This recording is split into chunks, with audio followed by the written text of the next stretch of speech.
السلام علیکم ورحمۃ اللہ وبرکاتہ۔ ناظرین، استقبال ہے فکر و خبر اسٹوڈیو میں، میں رضوان احمد ندوی ملکی اور عالمی اہم اور خاص خبروں کے ساتھ۔ تو ناظرین، سب سے پہلے غزہ کی تازہ صورتحال پر کریں گے نظر۔ غزہ میں اسرائیلی فوج کی خونریز کارروائیاں جاری ہے۔ صہیونی طیاروں نے خان یونس پر بمباری کر کے مزید 65 فلسطینیوں کو شہید کر دیا ہے، جبکہ 24 گھنٹوں کے دوران 200 سے زائد فلسطینی شہید ہو چکے ہیں۔ شہداء کی مجموعی تعداد 25,300 سے تجاوز کر گئی ہے، جبکہ 63,000 افراد زخمی ہیں۔ اسرائیلی فورسز نے ایمبولینسوں کو بھی اب نشانہ بنایا ہے۔ غزہ شہر اور اس کے شمال میں بمباری سے متاثرہ علاقوں تک انہیں پہنچنے سے بھی، یعنی کہ ایمبولینسوں کو پہنچنے سے بھی روک دیا گیا ہے۔ ناصر اسپتال کے قریب لگاتار بمباری ہو رہی ہے۔ یہاں مزاحمتی تنظیموں اور قابض فوج کے درمیان شدید لڑائی جاری ہے۔ وہیں القدس بریگیڈ نے اعلان کیا ہے کہ اس نے خان یونس کے مغربی علاقے میں اسرائیلی قابض فوج کے فوجیوں اور گاڑیوں کے ایک مقام پر مارٹر گولوں سے بمباری کی ہے اور ایک اسرائیلی ٹینک کو بھی اڑا دیا ہے۔ وہیں القسام بریگیڈ نے منگل کی صبح اعلان کیا کہ اس نے جنوب میں خان یونس شہر میں یاسین 105 اینٹی آرمز میزائل سے اسرائیلی فوجی بردار جہاز کو تباہ کر دیا ہے۔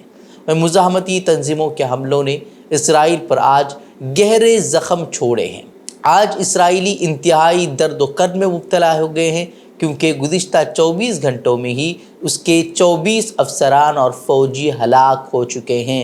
اسرائیلی وزیر دفاع نے ایک بیان جاری کیا ہے، جس میں اس نے کہا کہ ہم اس انتہائی تکلیف دہ وقت میں متاثرین فوجیوں کے اہل خانہ کے ساتھ کھڑے ہیں، اور ایک بار پھر جنگ جاری رکھنے کی اس نے بات کہی ہے۔ حالانکہ اسرائیلی یرغمالیوں کے اہل خانہ کی طرف سے مسلسل دباؤ بنایا جا رہا ہے کہ وہ جلد سے جلد جنگ ختم کر دیں اور یرغمالیوں کی رہائی کے لیے کام کریں۔ ایک طرف مزاحمتی تنظیمیں فوجیوں کو نشانہ بنا رہی ہیں، تو دوسری طرف اسرائیل کی بزدل فوج عام شہریوں پر بم برسا رہی ہے۔ اب اس نے فلسطینی ہلال احمر کو تک نہیں چھوڑا ہے، اس کے ہیڈ کوارٹر کو بھی نشانہ بنایا گیا ہے، جس کے نتیجے میں کئی افراد زخمی ہوئے ہیں۔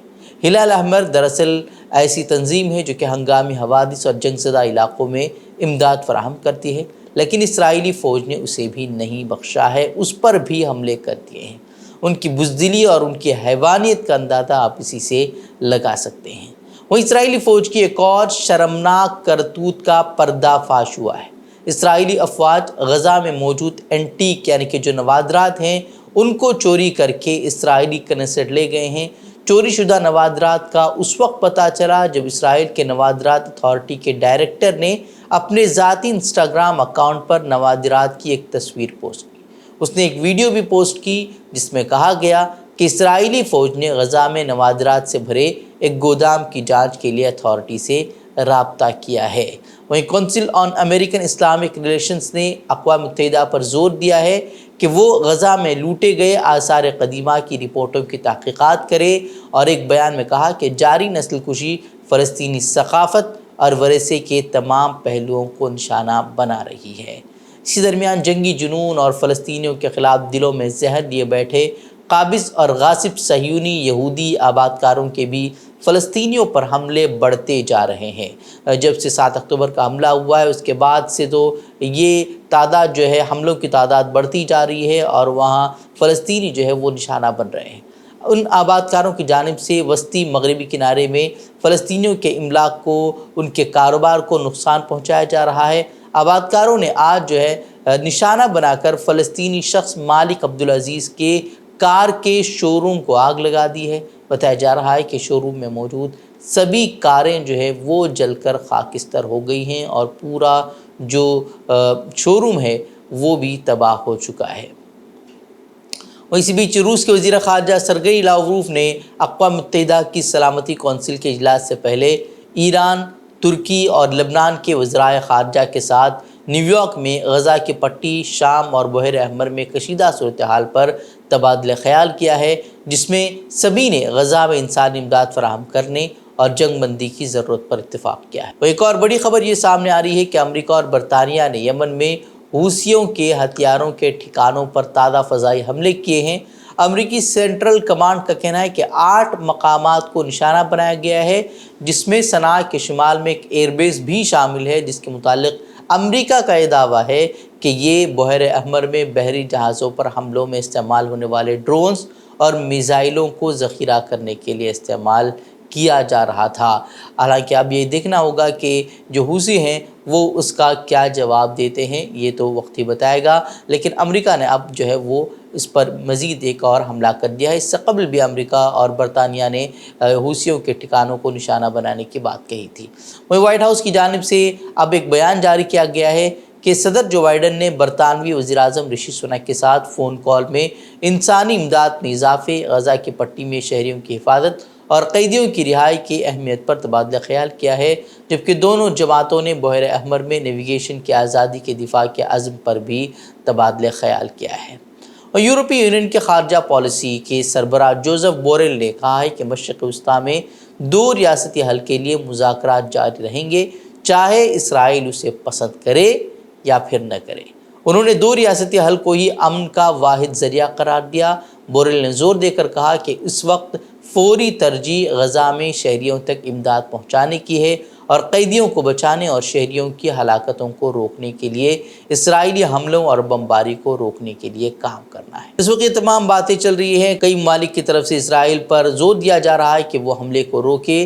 اسی بیچ جو ہے اسرائیل کی قومی سلامتی کے وزیر نے کہا ہے کہ غزہ جنگ ختم ہوتی ہے تو پھر اسرائیلی حکومت بھی ختم ہو جائے گی۔ اسرائیلی اخبارات ہاریٹس اور معارف کا کہنا ہے کہ اسرائیل کے انتہائی دائیں بازو کے قومی سلامتی کے وزیر نے پارٹی کے اجلاس کے دوران وزیر اعظم بنجمن نتن یاہو کو رد عمل دینے کی ہدایت بھی کی ہے۔ تو یہ صورتحال تھی غزہ کے تعلق سے۔ ناظرین، اس کے بعد ہم آگے بڑھیں گے ملک کی خبروں کی طرف۔ منی پور میں تازہ پرتشدد واقعات کے درمیان 34 اراکین اسمبلی، جن میں بیشتر برسر اقتدار بی جے پی سے تعلق رکھتے ہیں، انہوں نے مرکزی حکومت سے مسلح شورش پسند تنظیموں کے ساتھ سسپینشن آف آپریشن یعنی کہ SOO کو رد کرنے کی گزارش کی ہے۔ ایسا نہیں ہونے پر اراکین اسمبلی نے لوگوں کے مشورے سے مناسب قدم اٹھانے کی تنبیہ دی ہے۔ قرارداد میں کہا گیا ہے کہ میانمار واقع مسلح شورش پسندوں کے ذریعے ہندوستانی زمین، ہندوستانی شہریوں اور سیکیورٹی فورسز پر مسلح حملوں کو روکا جانا چاہیے۔ اس میں یہ بھی کہا گیا ہے کہ کئی حساس علاقوں میں جب غیر مسلح شہریوں پر لگاتار اندھادھند گولہ باری کی جا رہی ہے تو سینٹرل فورسز کا ایک طبقہ رد عمل نہیں دیتا ہے اور خاموش تماشائی بنا رہتا ہے۔ افسران کے مطابق 24 دستخط کنندگان میں ریاستی وزیر بھی شامل ہیں، حالانکہ وزیر اعلیٰ این بیرین سنگھ نے اس قرارداد پر دستخط نہیں کیے ہیں۔ بابری مسجد کی جگہ تعمیر رام مندر کی پران پرتشٹھا کی تقریب کے نام پر ملک کی مختلف ریاستوں میں مذہبی جلوس نکال کر خوب ہنگامہ آرائی کی گئی ہے۔